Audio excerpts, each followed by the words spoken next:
ભરૂચ ખાતે મહાશિવરાત્રિના પાવન દિવસ પૂર્વે આયોજિત યોગ સંવાદ કાર્યક્રમનું આયોજન Shri Jayendrapuri arts and commerce science college auditorium ખાતે કરાયું હતું, જેમાં ધારાસભ્ય સહિત મોટી સંખ્યામાં યોગ પ્રેમીઓ ઉપસ્થિત રહ્યા હતા.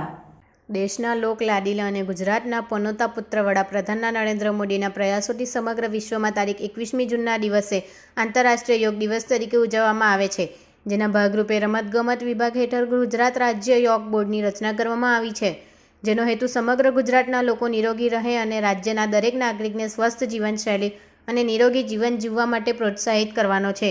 જે સંદર્ભે ગુજરાત રાજ્ય યોગ બોર્ડ દ્વારા મહાશિવરાત્રિના પાવન પર્વેના એક દિવસ પહેલાં એટલે કે 8મી માર્ચના રોજ બપોરના 3 થી 5 કલાક દરમિયાન Shri Jayendrapuri arts and science college ઓડિટોરિયમના હોલ ખાતે યોગ સંવાદ કાર્યક્રમનું આયોજન કરવામાં આવ્યું હતું. આ યોગ સંવાદ કાર્યક્રમનો ઉદ્દેશ્ય લોકોના માનસિક અને શારીરિક સ્વાસ્થ્યની સાથે સાથે આવનાર પેઢીમાં યોગ અંગેની જાગૃતતા આવે અને લોકો યોગ કરતા થાય તેના પ્રચાર પ્રસાર માટે છે.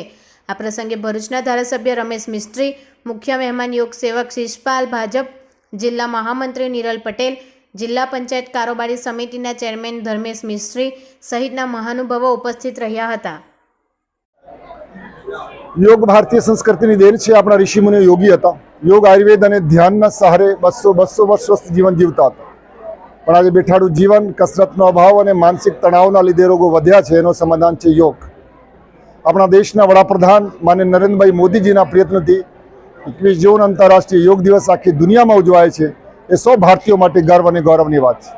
એમના જ સ્વપ્નને સાકાર કરવા માટે ગુજરાત રાજ્ય સરકારે ગુજરાત રાજ્ય યોગ બોર્ડનું ગઠન કર્યું છે અને અમે ગુજરાત રાજ્ય યોગ બોર્ડના માધ્યમથી ગુજરાતભરમાં 1 લાખ યોગા ટ્રેનરો તૈયાર કર્યા છે અને ગામડે ગામડે નિઃશુલ્ક યોગ વર્ગો ચાલે છે. આજે મહાશિવરાત્રિના અવસરે ગુજરાતભરના સમસ્ત જિલ્લાઓમાં અમે યોગના કાર્યક્રમ કર્યું છે. ભગવાન શિવ અને યોગનો સંબંધ છે. આદિયોગી ભગવાન પ્રથમ યોગી હતા.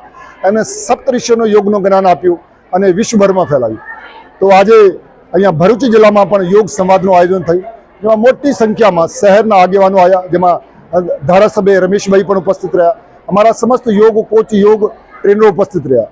અમારી ભાવિનીબેન ઠાકરના નિર્દેશનમાં આ ભરૂચ જિલ્લામાં યોગનું કાર્ય થાય છે અને બહુ સરસ સરાહનીય કાર્ય છે. હું આપના માધ્યમથી ભરૂચ અને ગુજરાતની જનતાને આહ્વાન કરવા માગું છું કે તમે ઘરોથી બહાર નીકળો, યોગ કરો, યોગી બનો, નિરોગી બનો, સમાજ માટે સહયોગી અને રાષ્ટ્ર માટે ઉપયોગી બનો.